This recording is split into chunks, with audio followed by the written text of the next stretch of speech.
डंडे वाली भूत। शिखा की नई नई शादी हुई थी। उसका मायका और ससुराल दोनों कानपुर में ही थे, इसलिए उससे मिलने उसके भाई अक्सर आते जाते रहते थे।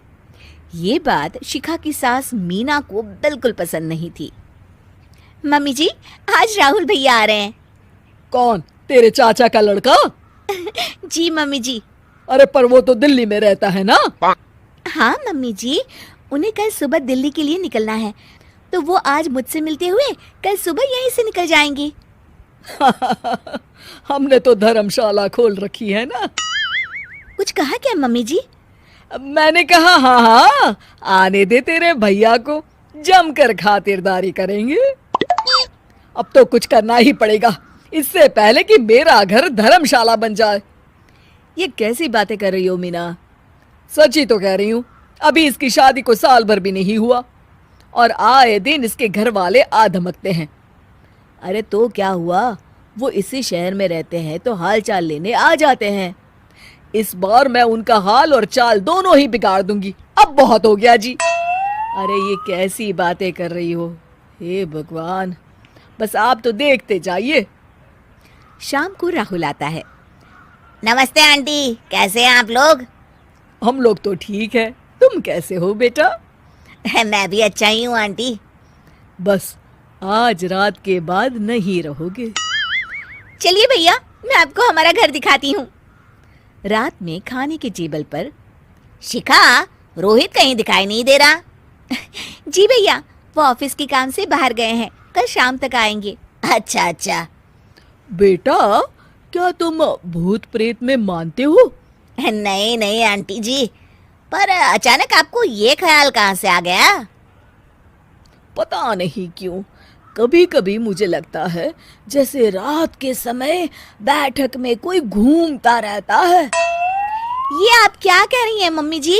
हाँ, तुम लोग घबरा ना जाओ, इसलिए मैंने आज तक इस बारे में कुछ नहीं कहा। ये आपका वहम होगा आंटी जी, ऐसा कुछ नहीं होता। हो सकता है। चलो अब मेरा सोने का टाइम हो गया है तो चलती हूँ मैं। शिखा बेटा, राहुल के सोने की व्यवस्था वहीं दीवान पर कर देना। जी पापा जी। अब चलिए भी। अच्छा, तो बैठक में सोने वाले हैं साहबजादे। क्या बड़बड़ा रही हो? कुछ नहीं, आप सो जाइए। मीना और महेश के सोने के बाद शिखा और राहुल आपस में बात कर रहे होते हैं, तभी डोरबेल बजती है। अरे आप! सरप्राइज! काम जल्दी खत्म हो गया तो मैं आज ही चला आया। ये तो बहुत अच्छा किया। देखिए राहुल भैया भी आए हुए हैं, आप दोनों का मिलना भी हो जाएगा।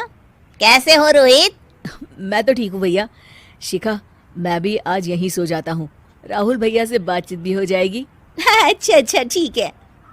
मीना आधी रात को उठती है, कंबल मुंह से पैर तक ओढ़ के डंडा लेके बैठक में आती है और देखती है दीवान पर चादर ओढ़े कोई लेटा हुआ है। देखो तो कैसे मजे से सो रहा है बहन के ससुराल में। मीना ताबड़तोड़ 4-5 डंडे मार देती है। अरे मर गया, अरे बचाओ बचाओ, कौन है? मीना जल्दी से अपने कमरे में भाग जाती है। हे भगवान, ये मैंने क्या किया? ये रोहित कहाँ से आ गया? लगता है ये नालायक राहुल मेहमानों वाले कमरे में सो गया होगा। आज तो इसकी खैर नहीं। उधर बैठक में, अरे क्या हुआ रोहित? मैं बाथरूम में था, तुम्हारे चिल्लाने की आवाज सुनी।